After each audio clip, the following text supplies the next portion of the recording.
Mr. President, I move that we resume consideration on Senate Bill number 2272 under Committee Report number 71. This is the masustansyang pagkain para sa Batang Pinoy Act.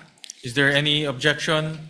Hearing none, Senate Bill number 2272 under Committee Report number 71 is now in order. We recognize to sponsor the measure Senator Aquino and to interpolate our distinguished colleague Senator Pia Cayetano. Before I recognize Senator Pia Cayetano, let me recognize the presence of Governor Ruel Pacquiao, who is here with us. We visited him a few days after the earthquake in Sarangani. So welcome, Governor Pacquiao. So we recognize the gentle lady from Taguig Patero, Senator Pia Cayetano. And the sponsor, Senator Aquino. Maraming salamat, Mr. President. Thank you, Mr. President. With the kind permission of the sponsor, I would just like to ask a few clarificatory questions as I definitely intend to support this measure. Gladly, Mr. President. Thank you. So at the onset, let me put on record that I am the sponsor or ardent supporter of many of the laws that are referenced here in this measure. This is almost like a codification. So maybe I'll ask 2 or 3 questions and then His Honor can just elaborate. Thank you. So we note that the bill is called the Expanded National Nutrition Program, and it appears much more than a feeding program as it goes through all the stages of life and not just refers to feeding programs, because for the record, the last few years, and I read the sponsor's sponsorship speech, I also want to acknowledge the work of our former colleague, Senator Grace Poe, because she really was the one for many, many years who worked hard on amending, inserting into the budget. And talagang makulit siya kasi ako yung nag-handle ng budget ng health and then DepEd. And there are a lot of different agencies, as I'm sure His Honor knows, that are involved in nutrition. So meron sa nanay, DOH yan, tapos sa newborn, because of the breastfeeding, that's more of DOH, and so on and so forth, ECCD.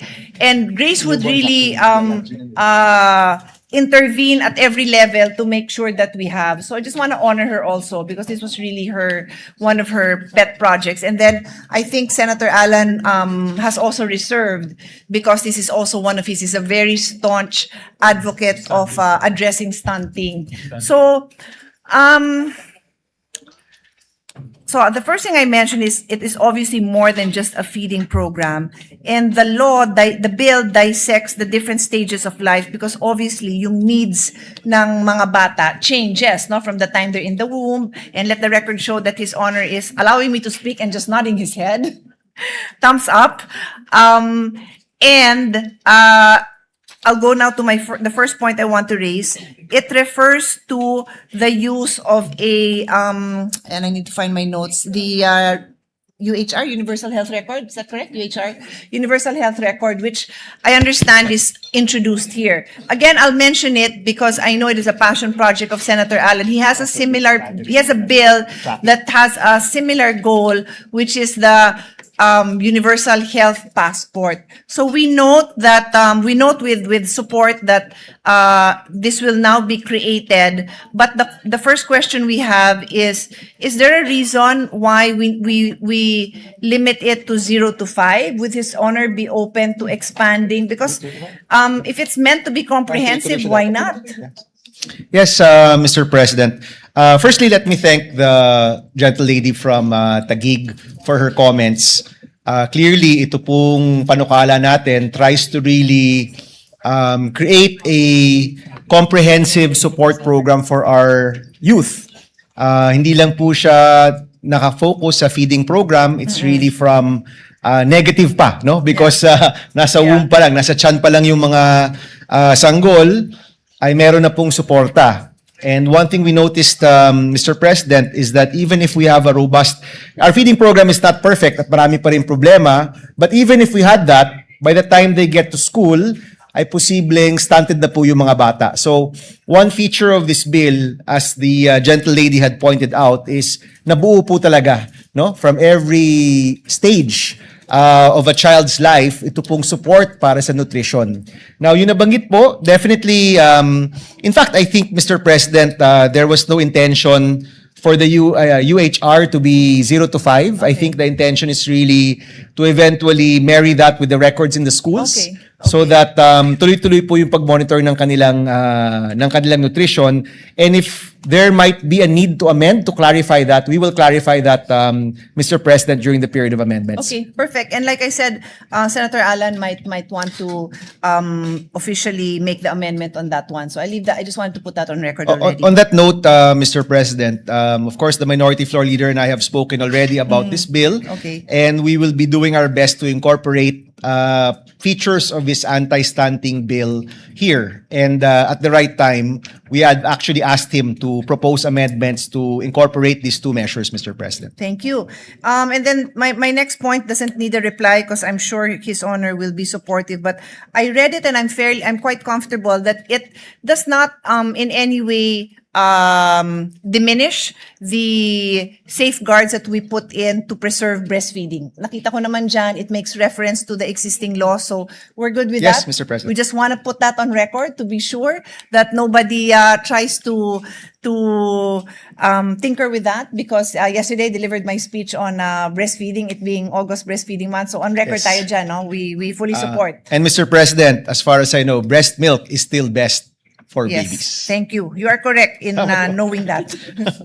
I do have quite a few clarifications on definitions. I might, I think I really do have some amendments, but to save time, I can just submit this, just for clarity, when we use certain terms here, no? And then the other thing I want to put on record is there are, so the terms I'm referring to that I'd like clarity on, or they may have to be defined, are new terms to me. But there are also terms that I see repeatedly, and I just want to be sure that they are aligned with other laws. It's something I worked on in the past, just so that, because now there's so many laws that are referenced here, that we want to be sure, like when we say adolescent, if that is already defined, what is an adolescent, nandiyan na po lahat yun. We don't need to go into details now. I think they all are, but I'll have my staff double check. Yes. If we note anything with concern, we'll just let His Honor know. We can do another check, Mr. President, with your team. And by the time we have this out on second reading, we will marry all of these definitions. As far as I know, Mr. President, we've used the existing definitions in previous laws, but of course, a second look might be warranted. But what does it refer to? No, parang sa UHC po, parang kailangan na meron ka medical record. Okay. So, sorry, I'll go back to the UHR, because I recall that there is a similar provision in the UHC law, no, the Universal Healthcare Act. And at the proper time, because His Honor said he's open, I think it might be a great opportunity for us to ensure that there's a seamless interoperability between the requirement in the use. Kasi sayang nandyan na rin yun di ba? Yes. And if we can track them from birth, then great for all of us. That is indeed the goal, Mr. President, of including the provision on UHR, that it marries all of our monitoring and tracking for children and babies and even unto puberty, Mr. President.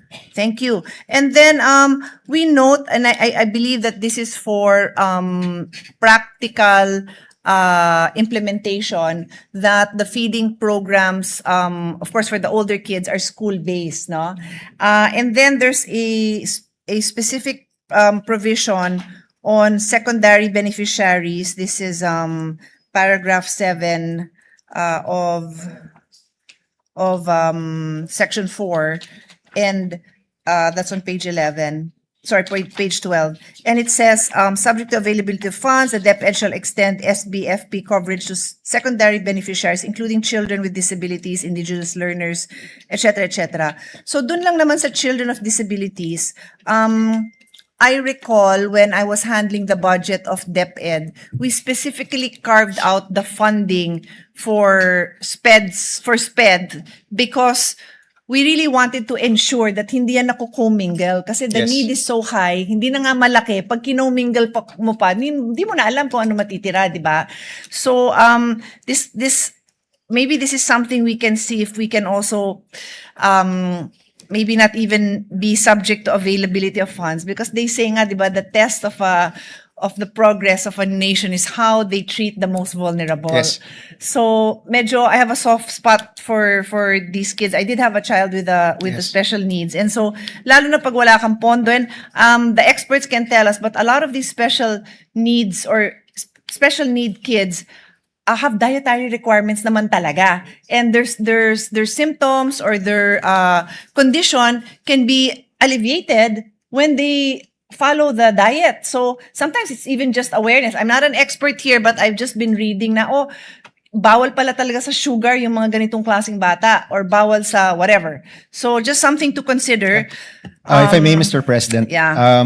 During the period of amendments, we can just delete subject to availability of funds if it makes it look like parang mabibigyan Second lang thought, kung oo. pangalawang choice lang po.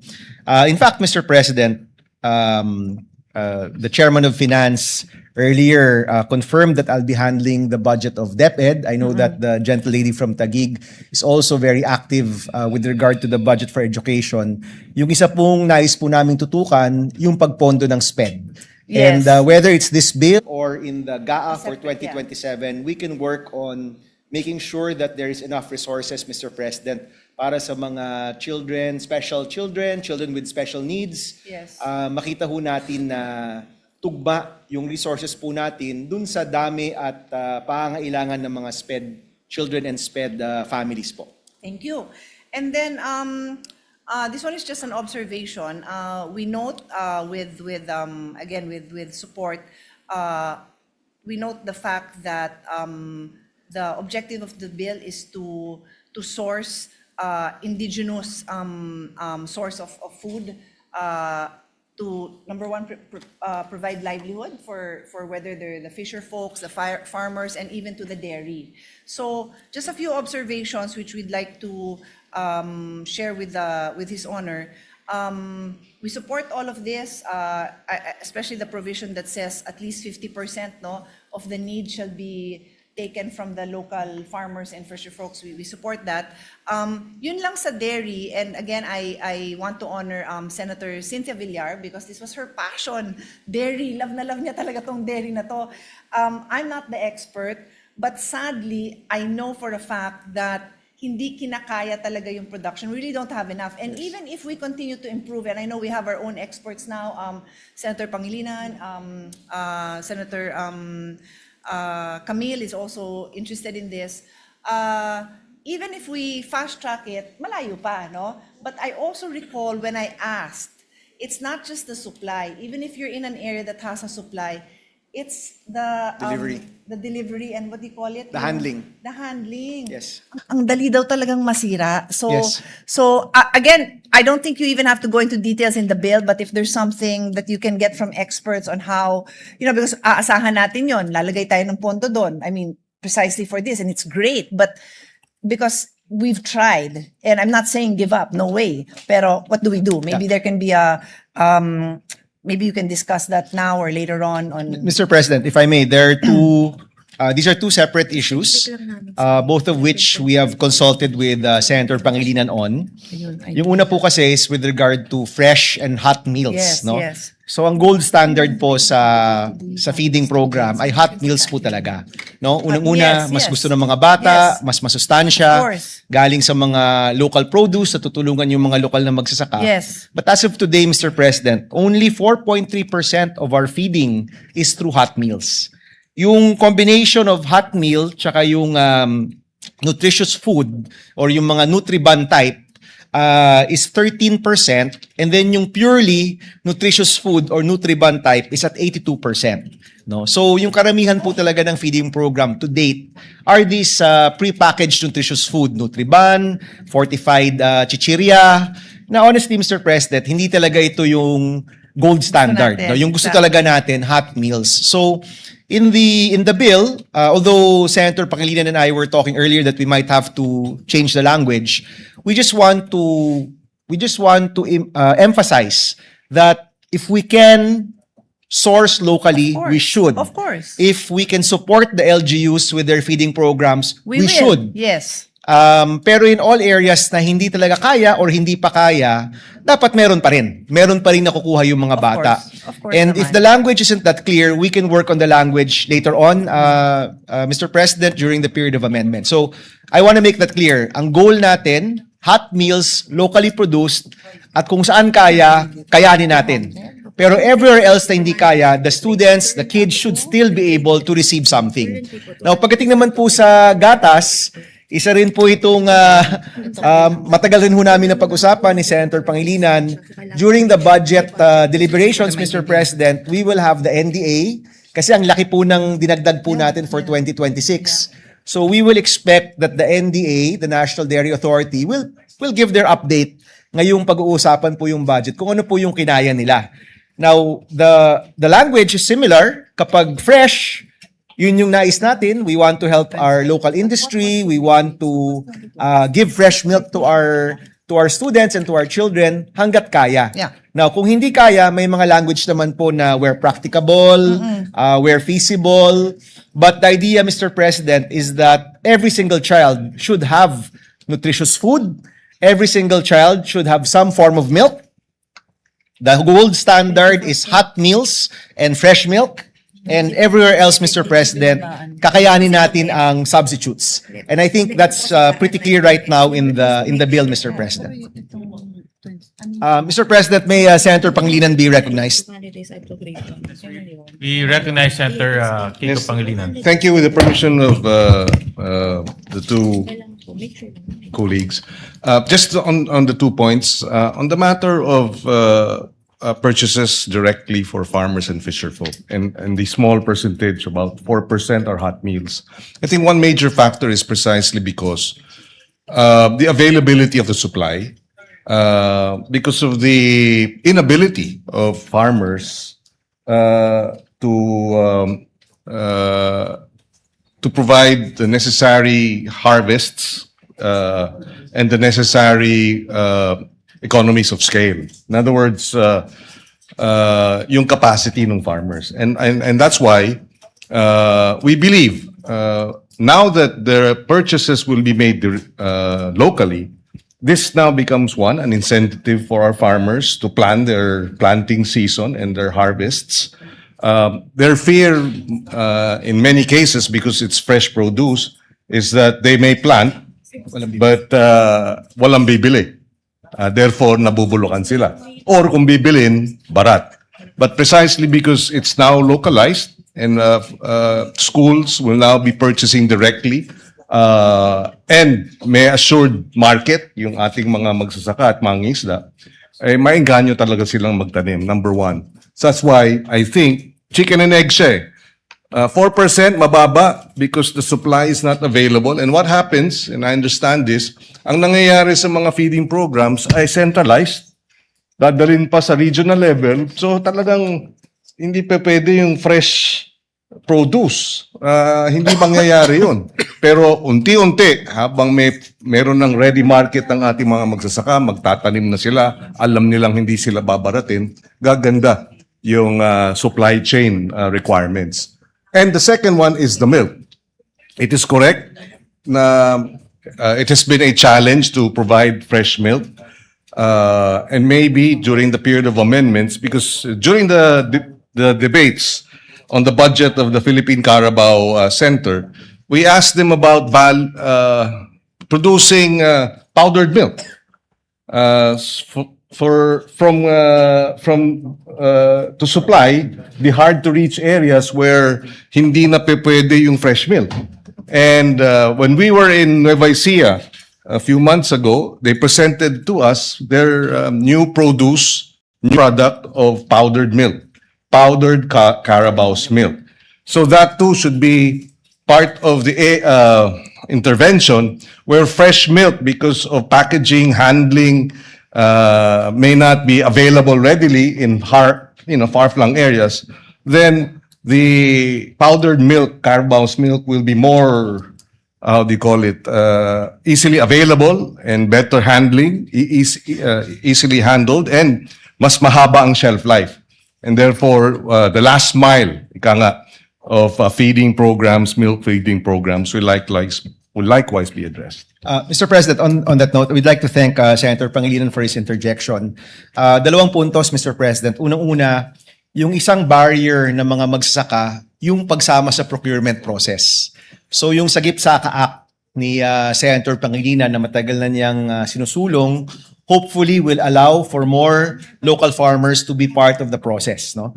Pangalawa, Mr. President, naglagay tayo ng provision na kung ang isang local government ay meron ng feeding program and that they're capable, and we know of, like Valenzuela, of course, we know of areas where the feeding program is award-winning and functioning, pwede na po talagang i-carve out yung budget at ibigay na lang sa LGU na sila na magpatupad nung feeding program, Mr. President, because they're already spending. No? So, kumbaga, dagdagan natin yung pondo nila, gawa po ng national budget na para sa feeding program, at yung mga LGUs mas may kakayahan to procure from the farmers, to provide hot meals, and to have a better feeding program in general, Mr. President. So, in the bill, nilagay po natin yung iba't ibang modality. Kasi nakita ho natin na different areas are at different stages of progress and development with regard to the feeding program. Kailangan saklaw natin yung matagal nang gumagawa ng feeding program or award-winning na sila. Meron na naman yung mga lugar na bago pa lang at hindi pa kaya. And hopefully, Mr. President, this bill will be expansive and comprehensive enough to support all the different modalities, Mr. President. Thank you. Thank you to the two gentlemen. Just to add to this discussion, yung Sagip-Saka law ni Senator Pangilinan, we also discussed that extensively during the previous budgets and the previous because the feeding program was discussed in the budgets. No, so we want you to know that we very much cognizant of that, and I'd like to tell the sponsor that I have no issue with how it was presented in the bill, yung mga options, they're all there. Talagang yung issue natin is the implementation. So Yes. lahat din ng sinabi ni Senator Pangilinan, okay din ako lahat doon. It's really the implementation. So what I want to share with the two gentlemen is that these are issues that the legislators of the previous Congress were aware of. We would discuss it because remember, I would have to look at the budget, and every year gusto nung proponents, which is sila Senator Grace, na dagdagan yan. And then we have to see kamusta utilization. And it started out quite low kasi nga in the beginning, ang hirap to put together the project, no? And it continues to hound us. So it's not the laws that we passed, and it's not this new law because it's already written quite well, very well. It's really the implementation. So that's where it is. That's really where it is. You're right. It's the procurement. But when Senator Pangilinan says kasi na you want to ensure that the farmers know that they have a market, I need to tell you that we've been trying. I mean, I don't get involved, but when I listen to the reports before the following year, because nga isasama ko ulit sa budget, parang it's not naman for lack of trying, or maybe they're really not trying hard enough, or maybe you can have more pilot project that really shows where it works. And I'll end lang with one quick example. I want to hear PTAs getting involved, because I feel this letter C, which is other community-based feeding modalities, might, to me, that would be the most effective kasi ito yung hindi centralized. Ito yung sila-sila. So anyway, that's just my sharing with you what we've been trying to do the past years. Mr. President, ako po, I agree with you completely, Mr. President, but it's really come to a point where we need the political will to try and push for reforms And do that better. haven't been Yeah. done before. Agree. Yung pagbili po sa local, napakarami na pong batas ang nakalagay, bumili sa MSME, bumili sa local, hindi pa rin napapatupad. Exactly. And we need the political will to say we're willing to change the rules, which is our job. We're willing to change some laws, allow for it legally. But the implementers also need to push for it with as much passion as we have shown in reforming the laws. Because, Mr. President, tama ho kayo, kung di po mai-implement ng naaayon, hindi rin po ito magagawa. And later, Mr. President, or on Monday, sa privilege speech po natin, pag-uusapan rin natin yung pagbuo ng classrooms na pinondohan nga po ng Senado. Napakaraming magandang ideya, pero until today, hindi pa rin nakakabuo ng mga classrooms in 2026. So we need to have that political will and the willingness to really just go for it, no? Kung may isang strategy na ito yung pinakamainam, pinakamakapag-bibigay ng resulta, gawin natin. Kahit may mga ibang balakid, kahit may mga ibang kumukontra, ituloy lang natin kasi ito yung kailangan eh. 'Di ba, Mr. President? And I share that frustration na may mga panukala tayo, maganda, napondohan pa, hindi naman to napapatupad ng maayos. And that's our job, Mr. President. May oversight rin tayo.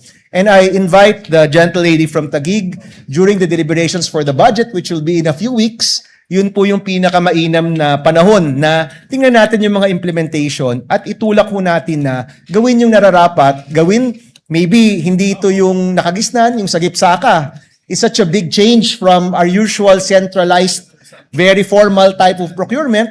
Pero alam natin, ito yung kailangan para mabigyan ng tulong yung mga magsasaka. So we just need to push it, Mr. President. And we can't do it alone. We need, of course, the executive with us. Pero palagi ko naman, Mr. President, kung nagkakaisa tayo sa pag-push ng implementation ng political will, I hope, Mr. President, hindi tayo magsasawa sa kakatulak ng mga reformang ito. And I have high hopes for this bill, Mr. President. The EDCOM, si ED Carol is here behind me.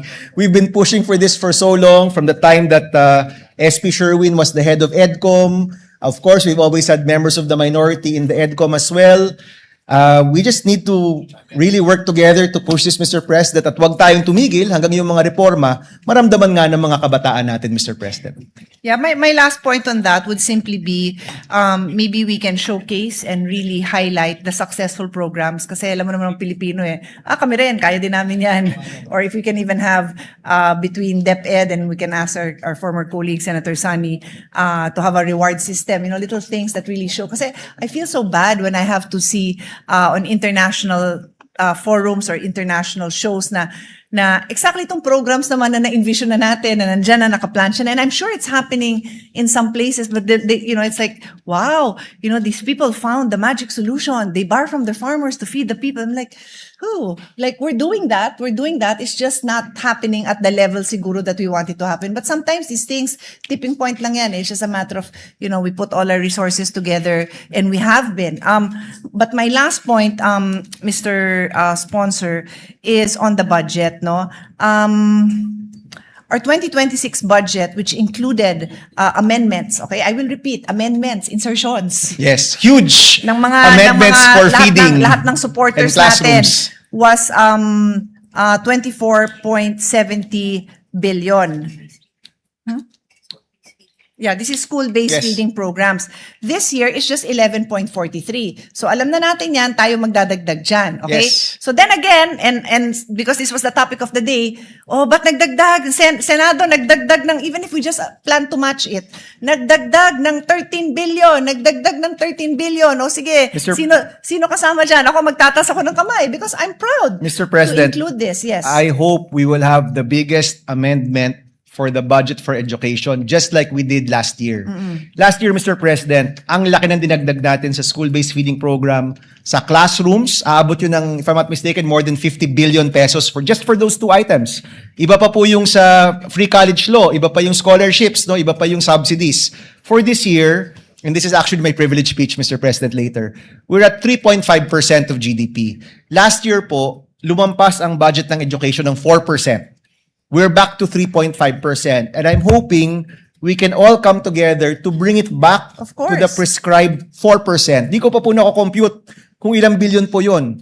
But we know the budget for this year, mas mababa yung classroom, mas mababa yung feeding program, mas mababa yung, actually sa higher ed, meron rin yata, no? Or we're still studying it, Mr. President, pero definitely at the right and proper time, we will move to increase the budget of education para maabot ulit po natin yung 4% of GDP na siyang nararapat na pagpondo ng edukasyon po sa isang bansa gaya po natin. That is correct. That's the minimum standard actually that is recommended to address the needs, no? To even just be at par, not even to be great. So definitely, I would like to support that in any way I can. But anyway, just to end this point on the budget. So if for 2026, as I mentioned, ang budget natin for the school-based feeding program is 24.70 billion, and this is intended to feed up to grade 1, so kinder up to grade 1. Universal kinder and grade 1 Yes. for the first time in our history, Mr. President. Yes. The bill if it becomes a law, actually is universal K to grade 3. Three, yes. I'm So- getting to that point. Yes, Mr. So President. I'm saying that in 2026, it was 200 days up to grade 1. And again, to give credit where credit is due, it takes a while eh. Like, walang magsasabi na yung previous Congress ayaw namang gawin to. But it takes a while to convince everybody to pull it together. So if you recall, smaller group pa yan. I maybe when I do my amendments, I'll put on record the number. Much smaller, but every year, dinagdagan naman din ang dinagdagan. So my point is, for 2026, 200 days up to grade 1. And as His Honor correctly pointed, this law now says na up to grade 3 tayo. Kaya lang yung budget nga, 11.43. So, hindi on board ang executive with this. No? And this is where it's fun for us to disagree because who's not going to want to support a feeding program? But definitely, bringing it back to 24.70 won't be enough because the 24.70 only covered up to grade 1. So I don't know what that number is, but because this is happening during the time of this bill is being sponsored and defended at the time that we're about to start the budget, there's a lot of hope that you will be able to convince our colleagues because we're taking it up during that time. So maririndi sila na makinig sa inyo, Mr. Sponsor. As everybody interpolates, they'll keep hearing this na for the first time, hanggang grade 3 tayo, kailangan dagdagan yung budget. So you have a good chance of making this happen. And I support, of course. I'm sure, Mr. President, with the leadership of our Senate President, we will, and our Chairman of Finance, we will reach these numbers. But sa amin pong computation, actually this is EDCOM's computation, I think we need 39.7 billion to fully implement this law. Yeah. It's a big amount, Mr. President. But lahat ng mga problema po natin, we talk about the education crisis, we talk about the learning gap, marami ho dyan, mareresolba kung may laman ang tiyan ng mga bata. Exactly. Even our learning gap. In fact, I would even say this is one of the best solutions to address our learning gap is may laman yung tiyan ng mga bata. And I know you've been saying this for a long time, gentle lady from Taguig, your brother as well, yung stunting issues natin. Kung maponduhan po natin to at ma-implement ng maayos, we're actually taking the biggest bite out of our education crisis. And to be fair, Mr. President, last year, si Senator Sherwin was the chairman of finance. Ang lalaki po ng mga changes na pinropose sa education and there wasn't much debate. He had supported that right away because he's also an education champion. Yung malaki pong pagpondo sa classroom, sa school-based feeding program, agad-agad po itong nadagdagan. We'll know in the next few weeks about the implementation and the utilization. But I'm hoping, Mr. President, we can aim for what we had this year and even higher and really start the process of rebuilding our education sector, Mr. President. Kailangan natin ng tamang reforma, tamang pagpondo, at tamang implementasyon. And the proper foundations, which is what this is. So my last point, Mr. President, is interestingly, the first 3 sustainable development goals are all connected to this. And that's why yung bill nyo, I like it kasi it really incorporates the sustainable development goals. But I'll just mention the top 3. Number 1 is no poverty. And we know that that's the biggest deterrent also to having a proper education and having a good life and having food in your tummy. Number 2 is zero hunger. And number 3 is good health. So those 3 are well incorporated in this bill. And that's why we're very happy that it's a comprehensive measure. So I can end here. I have a few more clarifications. I can just submit it to His Honor. And then I have, again, very simple amendments just for more for clarity, Mr. President. Thank you. We'd like to thank the gentle lady from Taguig. Maraming salamat po. Not only for this measure, but for the years of support for the education sector. Maraming salamat Thank po. you. Maraming salamat po.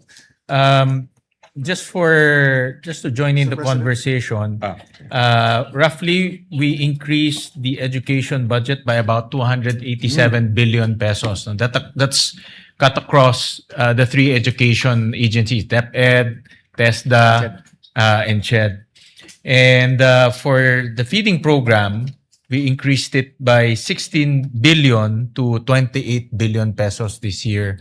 That covers universal for kindergarten, grade 1 and then targeted for the others until grade 6. Kaya malaki po yung improvement ng education budget for 2026. Sa tulong po ng lahat, tulong po ng ating mga kasamahan. At yan naman yung ating goal for this year. Hindi ma-maintain but ma-increase pa natin. No? So Thank you. we'll try Thank you, very Mr. hard President. to increase it this coming 2027 budget.